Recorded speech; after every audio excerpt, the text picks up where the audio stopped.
Hello students, इस video में करेंगे हम चैप्टर नंबर 12 जिसका नाम है फ्रिक्शन। 8 क्लास से है ये चैप्टर। इसकी एक्सप्लेनेशन का सेकंड पार्ट। पहले वीडियो के अंदर हम ये डाल चुके हैं फोर्स ऑफ फ्रिक्शन क्या है इसके बारे में, और फैक्टर्स कौन कौन से अफेक्ट करते हैं फ्रिक्शन को, स्प्रिंग बैलेंस क्या है, ये सारा कर चुके हैं हम यहाँ पे। अब हम स्टार्ट करेंगे हमारा आज का जो डिस्कशन है। कहाँ से? Friction are necessary evil. जो फ्रिक्शन है उसकी हमें क्या ज़रूरत है, क्यों फ्रिक्शन ज़रूरी है हमारे लिए। तो यहाँ पे इन्होंने एग्जाम्पल लिए हैं कुछ फ्रिक्शन की नेसेसिटी को दिखाने के लिए। सबसे पहले है आपको क्या करना है, अपने कुछ एक्सपीरियंस को शेयर करना है और देखना है कि आपको किस चीज़ को पकड़ने में आसानी होगी। तो सबसे पहले इन्होंने आपको बोला है कि आपको पकड़ना है एक तो आपका कुल्हड़ जिसको हम अर्थन पॉट बोलते हैं, मिट्टी का एक गिलास है आपका, या फिर है एक आपका कांच का गिलास। इनमें से किसको पकड़ना आपको आसान लगेगा, ईजिली आप किसको होल्ड कर सकते हो, मिट्टी के बर्तन को या फिर ग्लास के टम्बलर को, या ग्लास के जो भी कांच का आपका बर्तन है उसको।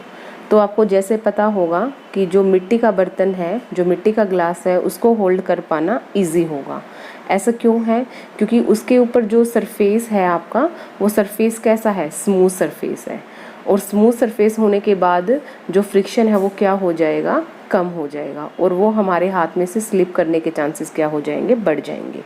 फिर उन्होंने दूसरा बोला यहाँ पे, अब आपको क्या करना है, जो आपने ग्लास का जो टम्बलर लिया है उसको क्या कर दिया आपने, ग्रीस लगा दिया है उसके ऊपर, या फिर एक पतली सी लेयर लगा दिया आपने ऑयल की।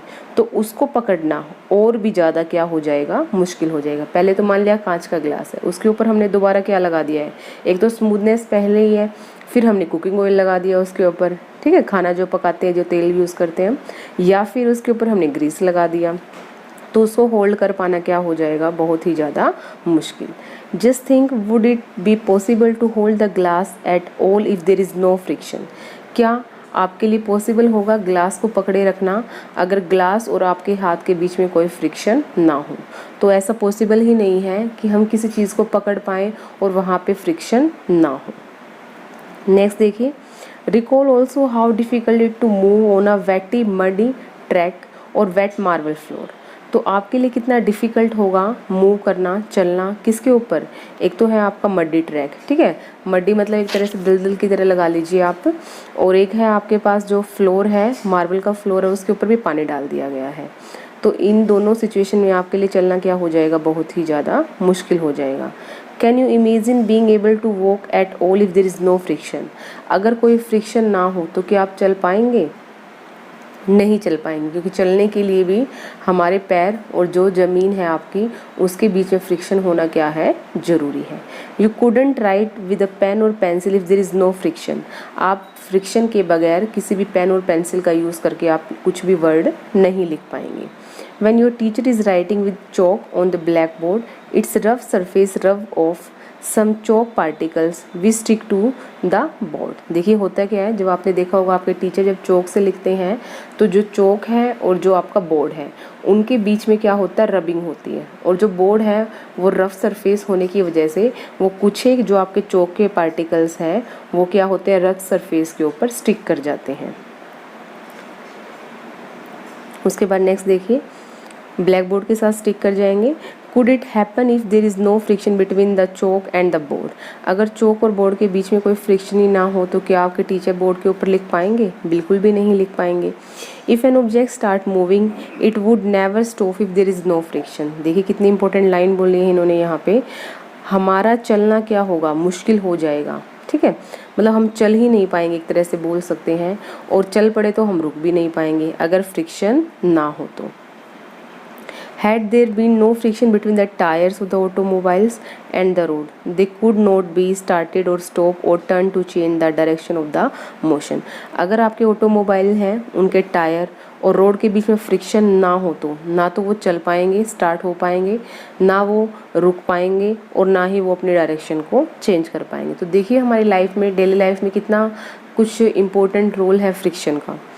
You can't fix a nail on the wall, आप दीवार पे कोई कील भी नहीं गाड़ पाएंगे अगर फ्रिक्शन नहीं है तो। और टाई अ नोट, एक धागे में आप गांठ भी नहीं लगा पाएंगे, ठीक है। गांठ भी लगाने के लिए क्या जरूरी है, फ्रिक्शन जरूरी है। Without friction no building could be constructed, जितने भी आपके घर वगैरह है या जो बिल्डिंग की कंस्ट्रक्शन चलती है वहाँ पे भी अगर फ्रिक्शन नहीं होगा तो हम बिल्डिंग की कंस्ट्रक्शन नहीं कर पाएंगे। नेक्स्ट देखिए, यहाँ पे आपको क्या नज़र आ रहा है इस फिगर के अंदर, जो सोल्स हैं हमारे शूज़ के वो क्या हो गए हैं, वियर आउट हो गए हैं। किसकी वजह से, फ्रिक्शन की वजह से, ठीक है। मतलब फ्रिक्शन से क्या होता है आपका, कुछ एक हमें नुकसान भी होते हैं। तो क्या नुकसान है, on the other hand friction is an evil, ठीक है। जो फ्रिक्शन है वो एक हमारे लिए क्या है, एक नुकसान भी करता है फ्रिक्शन, बुरा भी है वो हमारे लिए। ऐसा क्या है कि वो बुरा है हमारे लिए, it wears out materials whether they are screw, ball bearing और सोल्स ऑफ द शूज़। जो भी हमारे पेच हैं या बॉल बियरिंग्स हैं या शूज़ की जो तली है हमारी, सोल्स बोलते हैं जिसको हम, वो क्या हो जाएंगे, घिस जाएंगे वो नीचे से, ठीक है।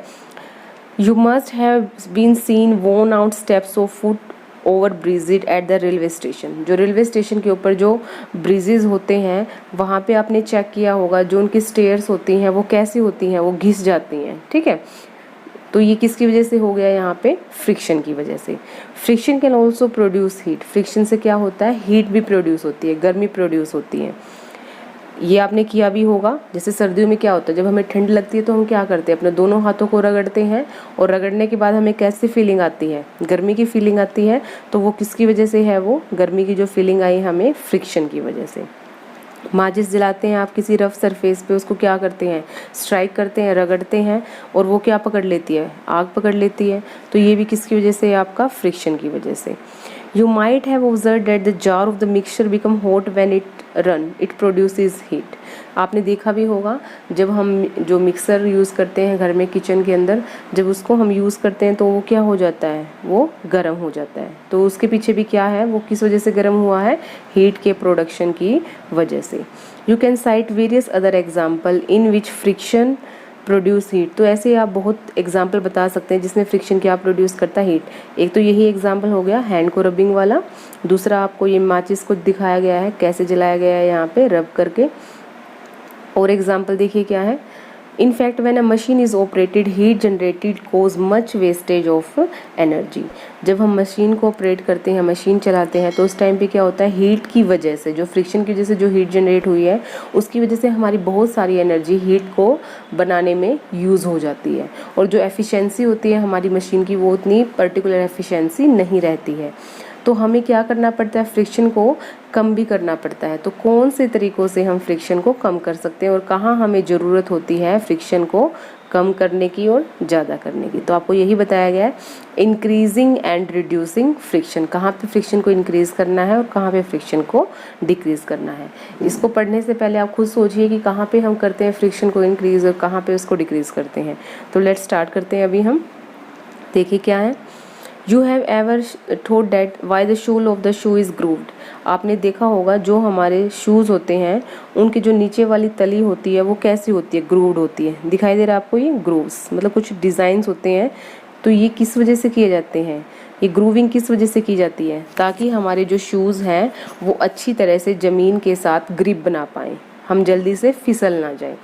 देखते होगे आप घर पे, जैसे चप्पल है या शूज़ अगर वो नीचे से घिस गए हैं तो वो जल्दी से स्लिप कर जाते हैं फर्श के ऊपर। तो क्या हुआ है वहाँ पे, स्लिप क्यों कर गए हैं हम, क्योंकि घिसने के बाद जो ग्रूव है वो हट जाएंगे हमारे चप्पल से या फिर आपके जो शूज़ है वहाँ से, और फिर फ्रिक्शन कम होगा, और फ्रिक्शन कम होगा तो फिसलने के चांस क्या होंगे, बढ़ जाएंगे। ये आपने देखा होगा जो बुलडोजर्स हैं, ट्रक्स हैं, कार हैं, उनके जो टायर्स बनाए जाते हैं वो ज़्यादातर ग्रूव्स दिया जाता है वहाँ पे। क्यों किया जाता है, क्योंकि उनके जो ग्राउंड के साथ जो ग्रिप है वो क्या हो जाए, बेटर हो जाए। ठीक है, देख पा रहे होंगे आप यहाँ पे फिगर में कि कितनी अच्छी ग्रूविंग दी गई है यहाँ पे टायर्स पे, ताकि फ्रिक्शन को बढ़ाया जा सके। नेक्स्ट देखिए उसके बाद जो हमारे बाईसाइकिल्स होते हैं और जो ऑटोमोबाइल्स होते हैं वहाँ पे हम ब्रेक पैड यूज़ करते हैं। और ब्रेक पैड का काम क्या होता है, साइकिल को क्या कर देना, एकदम से ब्रेक लगा के उसको रोक देना, स्टॉप कर देना। तो ब्रेक पैड वैसे तो व्हील से टच में नहीं होते हैं जब आप साइकिल को चलाते हैं, लेकिन जैसे ही आप ब्रेक लेवर को प्रेस करते हो तो जो ब्रेक पैड होते हैं वो रिम के साथ अटैच होके क्या करते हैं, फ्रिक्शन कोज करके साइकिल को क्या करते हैं, स्टॉप कर देते हैं। The wheel stops moving, wheel क्या कर देगा, मूव करना स्टॉप कर देगा। You might have seen that kabaddi players rub their hand with soil for better grip of their opponents. तो जो कबड्डी के प्लेयर्स होते हैं वो क्या करते हैं, अपने हाथों पे किसको रगड़ते हैं, सोयल को रगड़ते हैं, ताकि वो जो टीम है और जिनके साथ उनका कबड्डी का जो मैच है, ताकि उनसे क्या कर सके, वो अच्छी तरह से ग्रिप बना सके। नेक्स्ट आपका जो जिमनास्ट के जो प्लेयर्स होते हैं वो भी क्या करते हैं, अपने हैंड्स पे कोर्स सब्सटेंस मतलब जो रफ सब्सटेंस होते हैं उनको अप्लाई कर लेते हैं, ताकि उनकी जो ग्रिप है वो क्या हो सके, बढ़ जाए, फ्रिक्शन बढ़ जाए। नेक्स्ट देखिएगा कहाँ पे हमें फ्रिक्शन को क्या करने की ज़रूरत है, कम करने की ज़रूरत है। तो यहाँ पे देखिए क्या है, कहाँ पे हम फ्रिक्शन को कम करने के लिए ज़रूरी पड़ती है हमें फ्रिक्शन को कम करना। In some situation however friction is undesirable, we wouldn't want to minimise it. ठीक है, we would want to minimise it. कई ऐसी सिचुएशन है जहाँ पे फ्रिक्शन अनडिज़ायरेबल है, वहाँ पे उसको हमें क्या करना पड़ता है, कम करना पड़ता है। तो ये तो सबसे अच्छा एक्सपीरियंस आपके पास होगा ही। जब आप कैरम बोर्ड खेलते हैं तो आप क्या करते हैं, कैरम बोर्ड के ऊपर क्या करते हैं, पाउडर छिड़कते हैं। और वो पाउडर किस लिए छिड़का जाता है, ताकि हमारी जो फ्रिक्शन है वो क्या हो जाए, कम हो जाए। नेक्स्ट है आपका दरवाज़ों में हम क्या करते हैं, दरवाज़ों में भी हम क्या करते हैं, तेल वगैरह अप्लाई करते हैं, ताकि हमारे जो दरवाजे हैं वो आराम से हम खोल पाएँ, उनको बंद कर पाएँ। Bicycle and the motor mechanic use grease, पता भी होगा, आपने देखा भी होगा ग्रीस को। साइकिल के अंदर जो मोटर के मैकेनिक्स होते हैं वो साइकिल में मोटर के अंदर क्या करते हैं, ग्रीस अप्लाई करते हैं। किसके बीच में, जो मशीन के मूविंग पार्ट्स हैं उनके बीच में, ताकि वो मूव करते हुए एक दूसरे से टकरा के फ्रिक्शन कोज ना करें। तो वहाँ पे उनको टकराने से बचाने के लिए मूविंग करते टाइम फ्रिक्शन को क्या किया जाता है, इंक्रीज ना हो, इसलिए वहाँ पे क्या किया जाता है, ऑयल, ग्रीस और ग्रेफाइट, चिकनी चीज़ें लगा दी जाती हैं हमें। क्या है यहाँ पे, ऑयल हो गया, ग्रीस हो गया, ग्रेफाइट हो गया। कहाँ पे अप्लाई किया जाता है, मशीन के मूविंग पार्ट्स के बीच में। और ये ग्रीस, ऑयल और ग्रेफाइट का काम क्या है, एक पतली सी लेयर बना देता है ये मूविंग पार्ट्स के बीच में, ताकि जो मूविंग सरफेस है वो एक दूसरे के साथ रबिंग ना करे और फ्रिक्शन कोज ना हो। और तेल का काम क्या होगा, एक तरह से जो इरेगुलरिटीज़ है मूविंग पार्ट्स के बीच में उसको कम कर देना। तो इंटरलॉकिंग के चांसेस क्या हो जाएंगे, कम हो जाएंगे, सरफेस क्या हो जाएगा, स्मूथ हो जाएगा।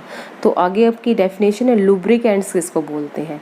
तो ऐसे सब्सटेंस जो फ्रिक्शन को कम कर देते हैं उनको हम क्या बोलते हैं, लुब्रिकेंट्स। तो यहाँ पे लुब्रिकेंट्स एग्जांपल ऑयल हो गया, ग्रीस हो गया, ग्रेफाइट हो गया, ये सारे क्या हैं, lubricant. In some machines it also may not be advisable to use oil as a lubricant। कई सारी हमारी ऐसी मशीनें होती हैं जहाँ पे हम oil as a lubricant use नहीं करते हैं। वहाँ पे हम क्या करते हैं, एयर की जो लेयर है उसको हम एज अ लुब्रिकेंट यूज़ करते हैं, क्या हो जाए, ताकि एयर की लेयर मूविंग पार्ट्स के बीच में आके फ्रिक्शन को क्या कर पाए, कम कर पाए। ये लुब्रिकेंट का एक्शन दिखाया गया है। ये आपका एक पार्ट है, ये आपका दूसरा पार्ट है, दोनों सरफेस है। यहाँ पे क्या है, इरेगुलरिटीज़ हैं, यहाँ पे भी क्या है, इरेगुलरिटीज़ है।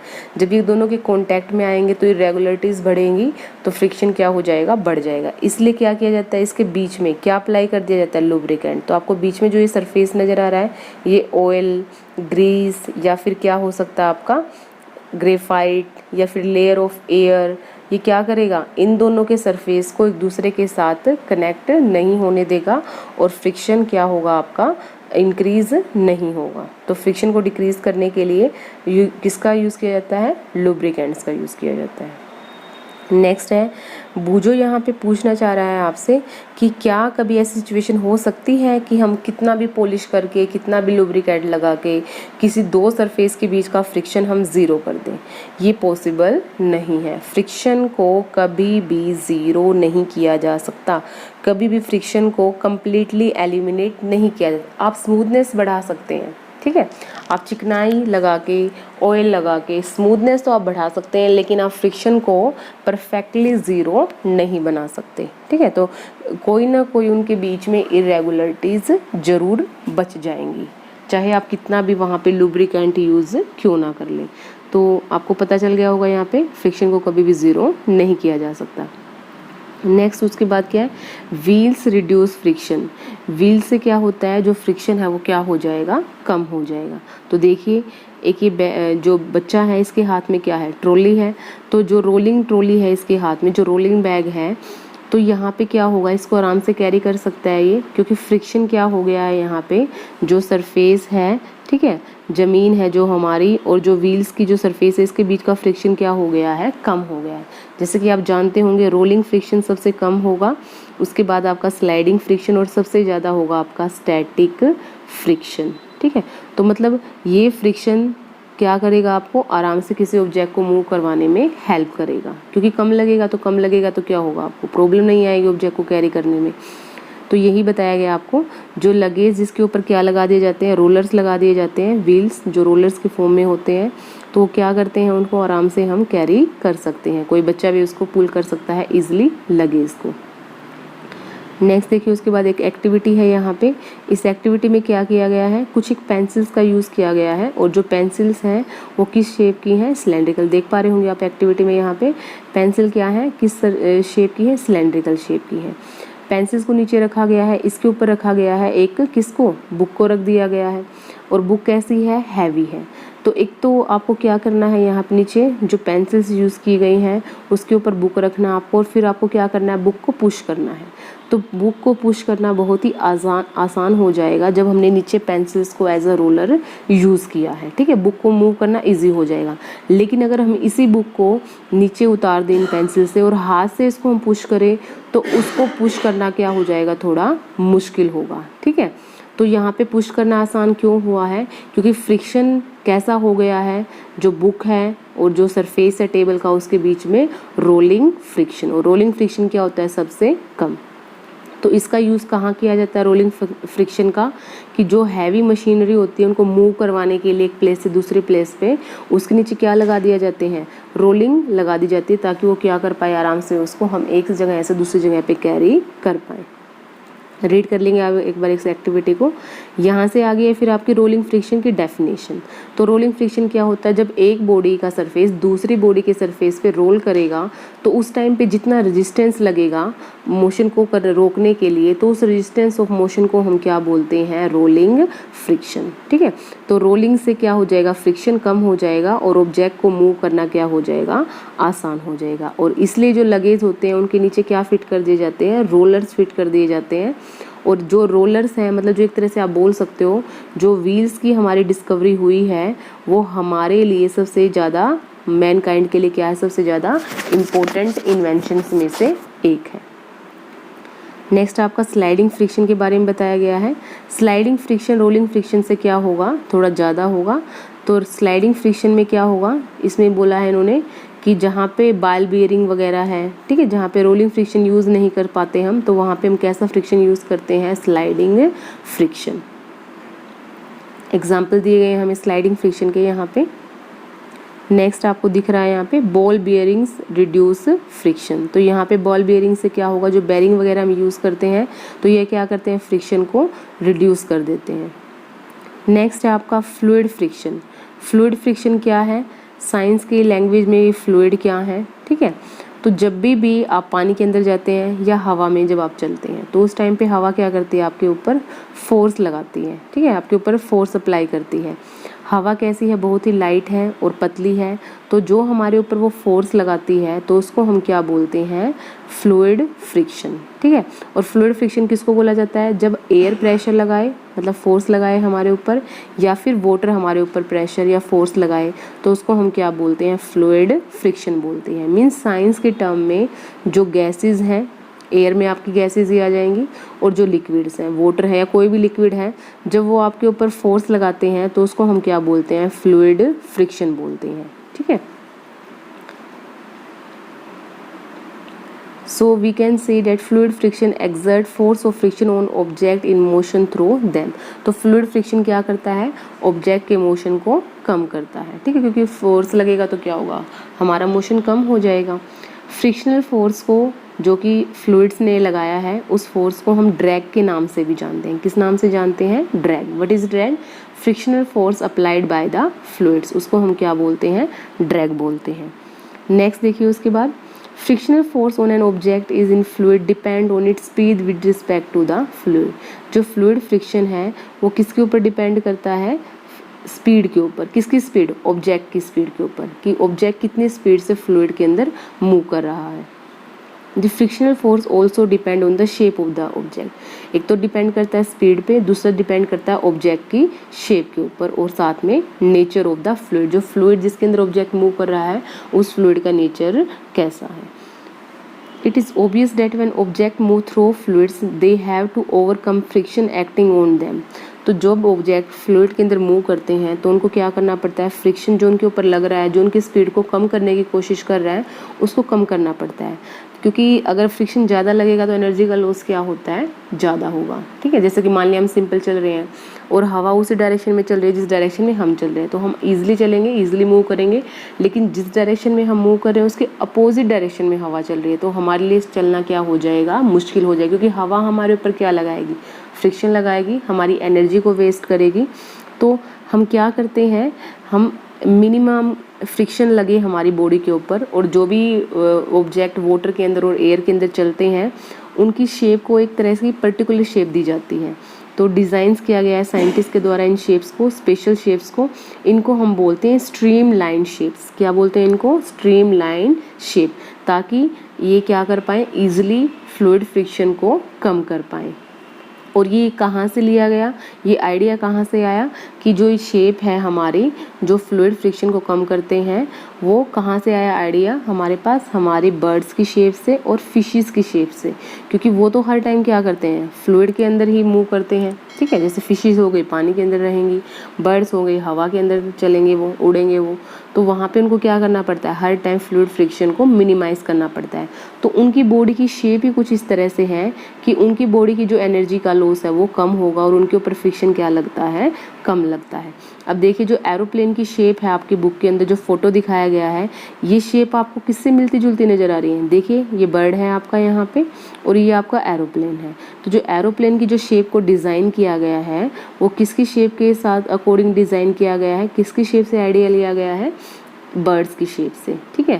क्योंकि वो भी क्या करते हैं, हवा के अंदर चलते हैं, और एरोप्लेन को भी किसके अंदर चलना, हवा के अंदर ही चलना है, ठीक है। तो उनकी शेप से इनकी शेप को डिज़ाइन किया गया है। In fact all vehicles are design to have shapes with reduce fluid friction, ठीक है। तो जितने भी हमारे व्हीकल्स हैं हम जो यूज़ करते हैं उनकी शेप को इसी तरह डिज़ाइन किया जाता है ताकि उनके ऊपर फ्लूइड फ्रिक्शन क्या हो पाए, कम से कम लग पाए। कंप्लीट हो गया हमारा चैप्टर। एक बार देख लेंगे आप कीवर्ड्स क्या हैं और what you have to learn, जो आपने इस चैप्टर में रीड किया है। क्वेश्चन आंसर्स का सॉल्यूशन हम डाल चुके हैं, वो भी आप एक बार देख लेंगे।